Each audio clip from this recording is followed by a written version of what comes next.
Hello दोस्तों, welcome back to my YouTube channel. तो आज हम बात करने वाले हैं कंप्यूटर की जनरेशन्स के बारे में। तो आइए स्टार्ट करते हैं आज की क्लास। तो हम लोग जानते हैं कि जनरेशन क्या होता है। जनरेशन क्या होता है कि generation is a change in A technology a computer is और वाजिड। तो जनरेशन क्या होता है कि टाइम टू टाइम, मतलब 10 साल के बाद, 20 साल के बाद जो टेक्नोलॉजी में चेंजेज आते हैं, तो उनके चेंजेस को जनरेशन बोला जाता है। कि 1940 से लेके 1950 तक फर्स्ट जनरेशन थी। ऐसे एक रेंज ऑफ ईयर रहते हैं ना उसमें। तो टेक्नोलॉजी में चेंज आ गया। जैसे पहले किस चीज़ का यूज होता था, जैसे हम पहले जो फ़ोन यूज करते थे वो कीपैड वाले थे। तो अब हमारे पास स्मार्टफोन आ गए, टच फ़ोन आ गए। तो ये जनरेशन में नई जनरेशन के फ़ोन आ गए हमारे पास। तो जैसे एक लैपटॉप भी आता था कि fourth generation, fifth generation, eight generation जैसे। तो ये सब जनरेशन रहते हैं। तो हम कंप्यूटर की जनरेशन के बारे में बात करते हैं। तो हमारे पास क्या है कि कंप्यूटर की 5 जनरेशन है। अभी तक कंप्यूटर की 5 जनरेशन है। तो फर्स्ट जनरेशन है वो, फर्स्ट जनरेशन क्या 1940 से लेकर 1956 तक के बीच का टाइम फर्स्ट जनरेशन का था। सेकंड जनरेशन क्या है 1956 से लेकर 1964 तक जो कंप्यूटर्स बने थे वो सेकंड जनरेशन के थे। थर्ड जनरेशन में 1964 से लेकर 1971 का टाइम था थर्ड जनरेशन कंप्यूटर का। और जो फोर्थ जनरेशन थी वो 1972 से लेकर 2010 तक का टाइम था फोर्थ जनरेशन का। और जो फिफ्थ जनरेशन है वो 2010 से लेकर अभी तक प्रेजेंट में करंटली कंप्यूटर की फिफ्थ जनरेशन चल रही है। तो हम इन सभी जनरेशन को, जैसे first, second, third, fourth, fifth, इनके बारे में डिटेलिंग से देखेंगे कि इस जनरेशन में क्या था, कौन से कंप्यूटर्स थे, क्या यूज था, कौन सी लैंग्वेज का यूज करते थे, कौन सी मेमोरी डिवाइस का ये यूज करते थे। तो सब चीज़ों को हम डिटेल में देखेंगे नेक्स्ट स्लाइडों में। तो देखते हैं फर्स्ट जनरेशन के बारे में। तो जो फर्स्ट जनरेशन है हमारे पास, फर्स्ट जनरेशन 1940 से लेकर 1956 के बीच आई थी, ये बताइए। अब जो फर्स्ट जनरेशन थी, फर्स्ट जनरेशन के कंप्यूटर क्या करते थे, वैक्यूम ट्यूब का, इंपोर्टेंट वैक्यूम ट्यूब का यूज करते थे फर्स्ट जनरेशन के कंप्यूटर। और ये मैग्नेटिक ड्रम का यूज करते थे मेमोरी के लिए, मैग्नेटिक ड्रम का यूज करते थे मेमोरी के लिए। इसके बाद इन कंप्यूटर में जो इनपुट देते थे ना, हम वो पंच कार्ड के थ्रू देते थे। पंच कार्ड के एक कोई मशीन रहती थी जिस पर ये कैरेक्टर रहते थे, तो पंच कार्ड के थ्रू देते थे इनपुट हम इनमें। और output by displayed on print outs के फॉर्म में आउटपुट डिस्प्ले होता था। फर्स्ट जनरेशन के जो कंप्यूटर थे, एक तो वो बाइनरी लैंग्वेज का, बाइनरी कोड का, 0 1 0 1 बाइनरी कोड का यूज करते थे, 0 और 1 का यूज करते थे बाइनरी कोड का, जिसको हम मशीन लैंग्वेज बोला जाता है। और ये जो फर्स्ट जनरेशन कंप्यूटर थे, उस टाइम इतनी टेक्नोलॉजी नहीं थी, तो इनका साइज़ बहुत हैवी था, मतलब बहुत भारी था ये साइज में। और ये बहुत महंगे थे। इनका बोला जाता है कि ये रूम साइज के बराबर इनका साइज होता था फर्स्ट जनरेशन का कंप्यूटर का। अब इनके एग्जाम्पल देखते हैं कि इन जो फर्स्ट जनरेशन कंप्यूटर थे उनके एग्जाम्पल कौन कौन से हैं। तो जो हमारे पास इनके एग्जाम्पल है वो क्या है, एक तो एनिएक है। एनिएक, तो एनिएक क्या होता है, electronics numerical integrator and computer, ENIAC बोला जाता है इसे। तो ये क्या होता है, इसको डेवलप किया था एस्कार्ट एंड मुसली ने, और ये फर्स्ट इलेक्ट्रॉनिक डिजिटल कंप्यूटर था एनिएक। इनकी फुल फॉर्म याद रखना, एनिएक की, यूनिएक की, एडवेक की, एडसेक की, क्योंकि इनमें से एक ना एक क्वेश्चन तो आता ही है एग्जाम में, इनकी फुल फॉर्म आ जाती है। इनके एग्जाम्पल पूछ लेते हैं।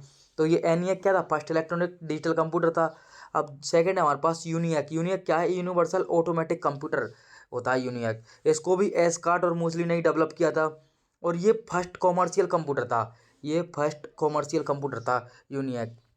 अब बात करते हैं एडवेक की। तो एडवेक क्या होता है, electronic discrete variable automatic computer. इसको जॉन बान न्यूमैन ने इसको डिज़ाइन किया था। और ये स्टोर के लिए यूज किया जाता है, इंस्ट्रक्शन को स्टोर करने के लिए यूज किया जाता है एडवेक का। अब आता है एडसेक। एडसेक क्या होता है, electronics delay storage automatic computer. तो ये फर्स्ट कंप्यूटर था जिसमें हमने प्रोग्राम को स्टोर करने का फीचर आया था, मतलब मेमोरी का फीचर दिया था, स्टोर करने का फीचर आया था इसमें। और इसके दो एग्जांपल ये भी हैं, IBM 650 और IBM 701, इनको भी याद रख लेना। तो इनके हमको क्या एग्जांपल याद रहने चाहिए, इनकी फुल फॉर्म क्या है वो याद रहनी चाहिए, किसने इनकी खोज की, और कौन सा पहला डिजिटल कंप्यूटर है, कौन सा पहला कॉमर्शियल कंप्यूटर है, ये सब पता रहना चाहिए। अब हम बात करते हैं आगे सेकंड जनरेशन के कंप्यूटर के बारे में। तो जो सेकंड जनरेशन थी कंप्यूटर की, सेकंड जनरेशन 1956 से लेकर 1964 के बीच आई थी। अब क्या था इसमें, जो मेजर चीज़ है वो हमारे पास वो ये ट्रांजिस्टर। तो क्या था कि फर्स्ट जनरेशन में हमने वैक्यूम ट्यूब का यूज किया था। अब इसमें टेक्नोलॉजी अपग्रेड हुई तो इसमें हम यूज़ करने लगे, ट्रांजिस्टर का यूज़ करने लगे। और इसके बाद हम इसमें मैग्नेटिक डिस्क और मैग्नेटिक टैप का यूज़ करने लगे मेमोरी में। और अब इसमें जो लैंग्वेज है, सेकेंड जनरेशन में कंप्यूटर में जो जिस लैंग्वेज पर वर्क किया उसको असेंबली लैंग्वेज पर वर्क किया था। जैसे फोर्टन है, फॉर्मूला ट्रांसलेशन लैंग्वेज है, एलगोन है, कोबोल है, ये सारी असेंबली लैंग्वेज होती हैं। जिसमें असेंबली लैंग्वेज क्या होती है, जिसमें हम कोड को मिनोम्स के रूप में दर्शाते हैं, जैसे एड, ए डबल डी, सब, ऐसे सिंबॉलिक रूप में इसमें डिफाइन करें ऑपरेशंस को। और ये इसका फर्स्ट जनरेशन की तुलना में सेकंड जनरेशन कंप्यूटर क्या होते हैं, स्मॉल होते हैं, छोटे होते हैं एक तो, और ये थोड़े सस्ते भी होते हैं।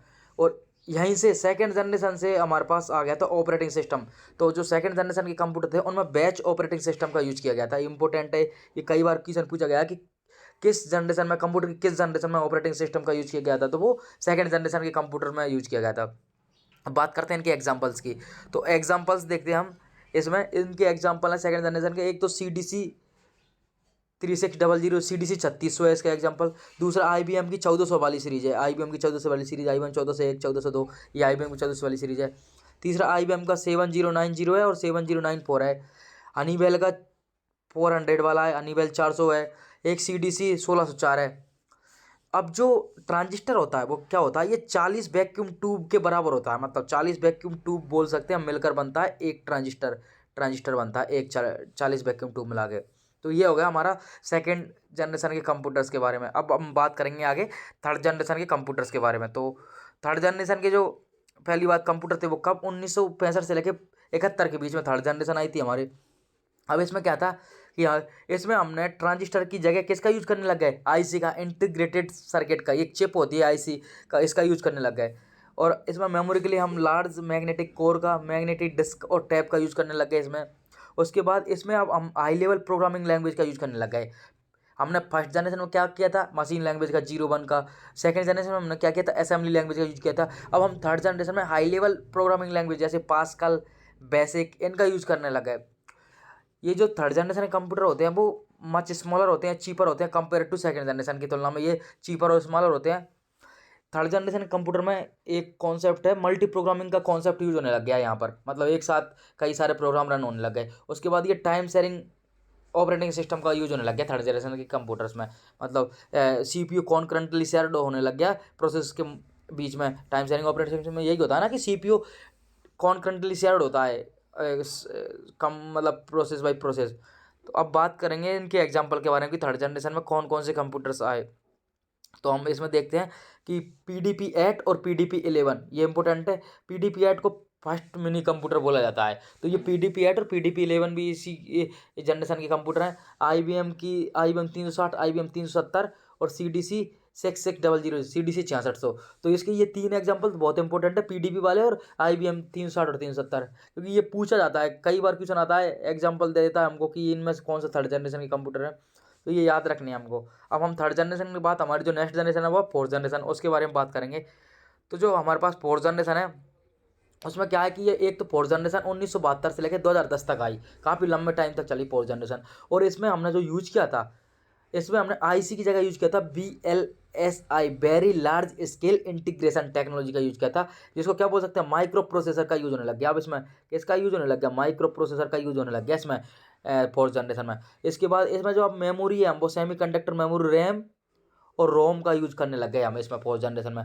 उसके बाद इसमें जो हाई प्रोग्रामिंग लैंग्वेज हैं, जैसे जो करंटली हम यूज करते थे, C++, जावा, ये सारी लैंग्वेज इसमें यूज होने लग गई फोर्थ जनरेशन में। C++, जावा, ये सारी लैंग्वेज आने लग गई फोर्थ जनरेशन में। उसके बाद फोर्थ जनरेशन में एक और भी कॉन्सेप्ट आ गया, जैसे डेवलपमेंट हो गया, GUI का, ग्राफिकल यूजर इंटरफेस, इसका मतलब ये डेवलप हो गया। उसके बाद माउस, ये हैंड हेल्ड डिवाइस, ये सारी डिवाइस आ गई, माउस आ गया, और जो मतलब हैंड हेल्ड डिवाइस हैं वो सारी आ गई, प्रिंटर, ये सब आने लगे फोर्थ जनरेशन में। उसके बाद इसमें जो कॉन्सेप्ट है क्या है फोर्थ जनरेशन में, इसमें आप मल्टी प्रोसेसिंग, मतलब एक साथ कई प्रोसेसर एग्जीक्यूट होते हैं, तो मल्टी प्रोसेसिंग का कॉन्सेप्ट आ गया। और डिस्ट्रीब्यूटेड OS का कॉन्सेप्ट आ गया। डिस्ट्रीब्यूटेड OS का मतलब एक सेंटर होगा, वो मतलब कंप्यूटर होगा, उससे रिलेटेड बहुत सारे कंप्यूटर उससे अटैच होंगे, तो डिस्ट्रीब्यूटेड ऑपरेटिंग सिस्टम का कॉन्सेप्ट आ गया इसमें। तो मतलब इन फोर्थ जनरेशन में जो बाकी तीन जनरेशन है उसकी तुलना में काफ़ी कुछ चेंजेज आ गए। तो अब इनके एग्जांपल देखते हैं कि फोर्थ जनरेशन में किन इनके एग्जांपल क्या है। तो फोर्थ जनरेशन में हम देखेंगे कि फोर्थ जनरेशन के जो कंप्यूटर उनमें आता है star 1000, Apple second, IBM 4341, DEC 10, पप 11, IBM PC और बैक्स 9000। तो ये सारे ये फोर्थ जनरेशन के कंप्यूटर हैं। तो इसमें हमने माइक्रो प्रोसेसर का यूज़ किया था। तो जो फर्स्ट माइक्रो प्रोसेसर था वो किसने बनाया, इंटेल कंपनी ने बनाया, और उसका नाम था इंटेल 4004। इसका नाम था माइक्रो प्रोसेसर का, फर्स्ट माइक्रो प्रोसेसर का। तो ये कुछ इंपॉर्टेंट चीज़ें हैं जो ध्यान रखनी रहती हैं। उसके बाद हम जो हमारी लास्ट जनरेशन है, फिफ्थ जनरेशन जो करंटली चल रही है, उसके बारे में बात करते हैं। तो जो फिफ्थ जनरेशन है, तो फिफ्थ जनरेशन क्या है? फिफ्थ जनरेशन 2010 से लेके अभी तक प्रेजेंट में चल ही रही है फिफ्थ जनरेशन। और अब फिफ्थ जनरेशन में जो टेक्नोलॉजी यूज की जाती है उसको बोलते हैं ULSI, ultra large scale integration और आर्टिफिशियल इंटेलिजेंट। मतलब आजकल मशीन लर्निंग, NLP, AI का यूज होने लग गया। हम जानते हैं प्रेजेंट टाइम करंटली आजकल सब जगह हमारा AI का यूज होने लग गया। कि AI की जैसे हम गूगल का भी तो गूगल असिस्टेंट होता है, तो हम वॉइस के थ्रू की hello Google tell me something about सूचना सहायक, तो वो सारी चीज़ डिटेल दे देगा। तो आजकल AI का आर्टिफिशियल इंटेलिजेंट का ज़माना आ गया। तो इसमें जो हम मेमोरी का यूज़ करने लगे वो हार्ड डिस्क और SSD आ गया, सॉलिड स्टेट डिस्क आ गई आजकल हैवी काफ़ी स्टोरेज क्षमता वाली डिवाइस आ गई हमारे पास। इसके बाद इसमें जो लैंग्वेज है वो क्या है? अंडरस्टैंड नेचुरल लैंग्वेज, मतलब ह्यूमन लैंग्वेज। आजकल कंप्यूटर हमारी भाषा समझता है। मतलब जो हम बोलते हैं जिस भाषा में, आप राजस्थान के हो तो राजस्थानी, आप बंगाल के हो बंगाली, हिंदी, इंग्लिश, जिस भी भाषा में बोलना चाहते हो वो कंप्यूटर सारी भाषा समझने लगता है, उसको ट्रांसलेट कर लेता है। तो ये मतलब ह्यूमन लैंग्वेज को समझने लग गया फिफ्थ जनरेशन। तो NLP, नेचुरल लैंग्वेज प्रोसेसिंग में मतलब यूज होने लग गई। उसके बाद ये बहुत पावरफुल होते हैं, सस्ते भी होते हैं, रिलायबल होते हैं और इजी टू यूज। इनको हम कहीं भी ले जा सकते हैं, इजी टू यूज होते हैं। और इनमें जो कॉन्सेप्ट है वो पैरेलल प्रोसेसिंग यूज होने लग गई। अब इनमें एक साथ मतलब बहुत सारी टास्क एग्जीक्यूट होते हैं, पैरेलल प्रोसेसिंग का कॉन्सेप्ट आ गया इनमें फिफ्थ जनरेशन के कंप्यूटर में। तो बेसिक सी बात है कि जो प्रेजेंट टाइम में सारी मशीनरी, मेडिकल लाइन में, एजुकेशन में, सब में जो हैवी कंप्यूटर यूज होने लग गए, सुपर कंप्यूटर आ गए, रोबोट्स आ गए, इनमें सब में फिफ्थ जनरेशन के कंप्यूटर्स यूज होते हैं। तो आइए इसके एग्जांपल देखते हैं कि इसके एग्जांपल कौन कौन से हैं।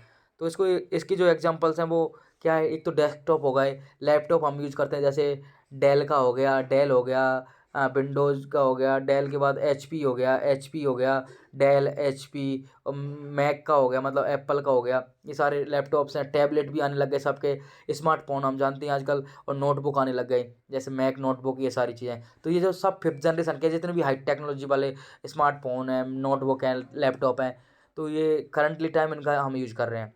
तो अब एक बार हम इनकी जो जितनी भी जनरेशन पढ़ी हैं, हम इनकी समरी देख लेते हैं। तो इनकी समरी देखते हैं एक बार कि जो फर्स्ट जनरेशन थी वो फर्स्ट जनरेशन थी।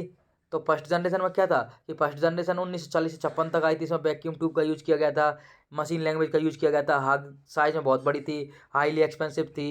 इसके बाद इसके जो एग्जांपल हैं यूनिएक, एनिएक, यूनिएक, एडवैक, एडसैक और IBM 701। ठीक है। उसके बाद सेकंड जनरेशन थी हमारे पास। सेकंड जनरेशन में हमने ट्रांजिस्टर का यूज किया गया था, और उसके लिए मेमोरी के लिए मैग्नेटिक टैप का यूज किया गया था। इसमें बैच ऑपरेटिंग सिस्टम आ गए थे, ये थोड़े मतलब कम एक्सपेंसिव थे, और इनमें फोटोन और कोबोल लैंग्वेज का यूज किया गया था जो असेंबली लैंग्वेज थी। इनके एग्जांपल में CDC 1604, उसके बाद हनीवेल 400, IBM 7000, ये सारे इसके एग्जांपल हैं। थर्ड जनरेशन में हमने पढ़ा था कि अब इंटीग्रेटेड सर्किट का यूज होने लग गया। इसमें मल्टी प्रोग्रामिंग, OS और टाइम शेयरिंग और मल्टी प्रोग्रामिंग का कॉन्सेप्ट आ गया था ऑपरेटिंग सिस्टम का। ये फास्ट और कंपेयर टू चीपर होते हैं। इसके बाद इनमें हमने बेसिक, पास्कल, इन लैंग्वेज का यूज किया था। इसके एग्जांपल है PDP-8 और PDP-11 और IBM 370 और 360 और CDC 6600, इसके एग्जांपल हैं। फोर्थ जनरेशन में हमने पढ़ा था कि VLSI, very large scale integration या माइक्रो प्रोसेसर का यूज होने लग गया। इसमें हम टाइम शेयरिंग ऑपरेटिंग सिस्टम का यूज करने लगे, रियल टाइम का और डिस्ट्रीब्यूटेड OS का यूज करने लग गए। इसमें हम ग्राफिकल यूजर इंटरफेस का भी यूज करने लग गए थे। ये फास्ट, कॉम्पैक्ट और अफोर्डेबल थे, और इनमें C++ और DBMS का यूज होने लग गया।